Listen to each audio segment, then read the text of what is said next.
Bismillahirrahmanirrahim. Assalamualaikum warahmatullahi wabarakatuh. Kembali lagi di channel Bapak Guru 1988, saluran informasi dan pendidikan bagi kita semua.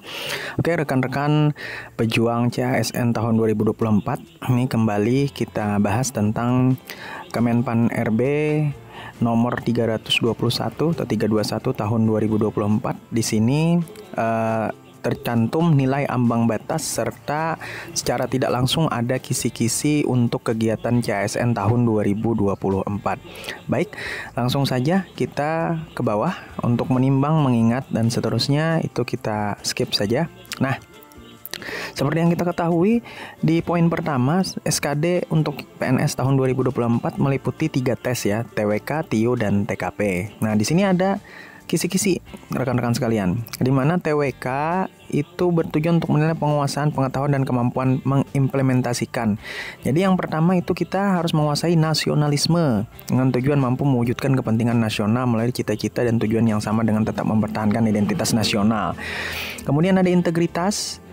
Ini menjunjung tinggi kejujuran, ketangguhan, komitmen, dan konsistensi sebagai satu kesatuan sikap untuk mencapai tujuan nasional.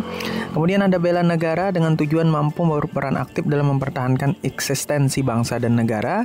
Kemudian ada pilar negara dengan tujuan mampu membentuk karakter positif melalui pemahaman dan pengamalan nilai-nilai Pancasila, Undang-Undang Dasar, Negara Kesatuan Republik Indonesia, dan Bhinneka Tunggal Ika. Kemudian ada bahasa negara dengan tujuan mampu menggunakan bahasa Indonesia sebagai bahasa persatuan yang sangat penting kedudukannya dalam kehidupan bermasyarakat dan berbangsa serta bernegara. Kemudian yang B ada TIO. TIO di sini ada untuk mengimplementasikan kemampuan verbal ya, yang meliputi analogi, kemudian ada silogisme, kemudian analisis. Nah, kemudian selain kemampuan verbal, di TIO juga meliputi kemampuan numerik ya. Ada berhitung, kemudian deret, kemudian perbandingan kuantitatif, kemudian soal cerita. Kemudian ada juga kemampuan figural yang meliputi analogi, kemudian ketidaksamaan, kemudian serial. Nah, kemudian yang ketiga ada TKP. TKP ini bertujuan untuk menilai penguasaan pengetahuan dan kemampuan mengimplementasikan, yakni pelayanan publik, kemudian jejaring kerja, kemudian sosial budaya, kemudian teknologi informasi dan komunikasi. Nah, ini penting ini. Kemudian profesionalisme dan anti radikalisme. Nah, itu sekilas kisi-kisinya untuk 3 tes tadi. Jadi rekan-rekan sudah mengetahui ya secara umum apa saja soal-soal nanti yang akan keluar temanya, rekan-rekan sekalian.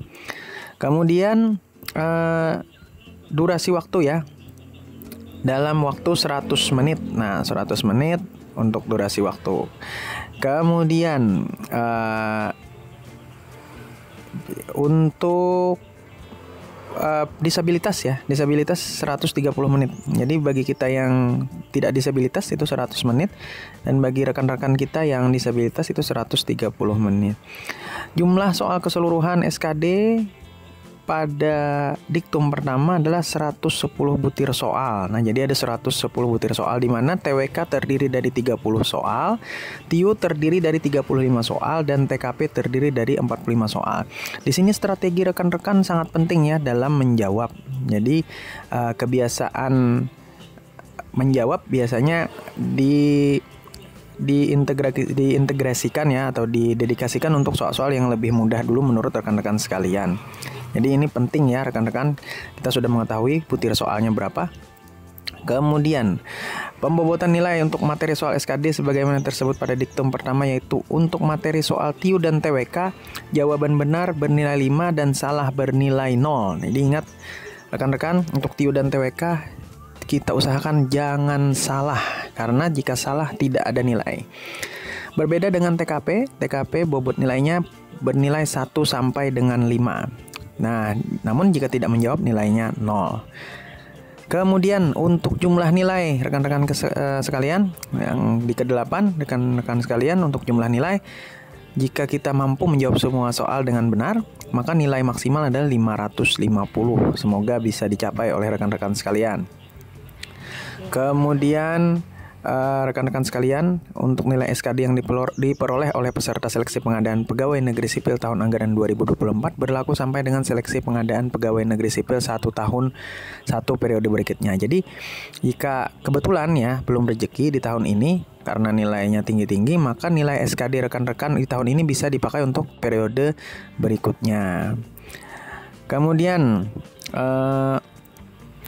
dalam hal peserta seleksi pengadaan pegawai negeri sipil mengikuti seleksi pada periode berikutnya, maka nilai SKD pada periode sebelumnya dinyatakan tidak berlaku. Jadi jika dirasa masih kurang tinggi untuk tahun ini, rekan-rekan bisa mengikutinya di tahun berikutnya. Cuma nilai kita yang sudah passing grade kemungkinan passing grade ya di tahun ini itu tidak diberlakukan atau tidak berlaku jika kita ikut serta dalam proses rekrutmen CASN di tahun 2025 mendatang. Dengan catatan kita ikut rekrutmen secara SKD ya, rekan-rekan sekalian. Nah, kemudian ini yang paling penting yang harus diketahui oleh rekan-rekan sekalian, untuk TWK itu nilai ambang batasnya adalah 65 rekan-rekan. Untuk TIU 80 dan TKP 166. Ini kalau TKP lumayan tinggi. TIU juga lumayan tinggi, tapi kalau rekan-rekan belajar dengan sungguh-sungguh serta berdoa, saya yakin ini masih bisa dilewati untuk passing grade. Kemudian di sini ada membahas tentang lulusan terbaik ya, penyandang disabilitas. Kemudian ini ada nilai untuk SKD paling rendah untuk cum laude adalah 311 dan TIU paling rendah 85. Jadi rekan-rekan yang mengambil jalur cum laude itu nilai SKD-nya harus 311 minimal ya. Dan TIU harus di atas 80 atau 85 ya, paling rendah. Dan untuk penyandang disabilitas nilai SKD-nya paling rendah adalah 286 rekan-rekan sekalian dan TIU 60. Nah, itu saja yang bisa saya sampaikan. Jadi ini gambaran umum tentang nilai ambang batas serta kisi-kisi. Jadi dari sekarang kita berharap rekan-rekan sekalian sudah mulai meningkatkan intensitas belajarnya agar usaha rekan-rekan sekalian bisa dibayar maksimal di SKD yang akan dibuka dalam waktu dekat ini. Kemungkinan Agustus. Jadi rekan-rekan sekalian, semoga sukses di tahun 2024 dan menjadi ASN tahun 2024. Demikian video yang saya sampaikan. Jika ada hal yang ingin didiskusikan, bisa didiskusikan di kolom komentar. Jangan lupa tekan tombol subscribe, like, komen, dan share jika dirasa informasi yang saya berikan ini bermanfaat. Terima kasih atas perhatiannya. Salah hilap mohon maaf. Wabillahi taufiq wal hidayah. Assalamualaikum warahmatullahi wabarakatuh.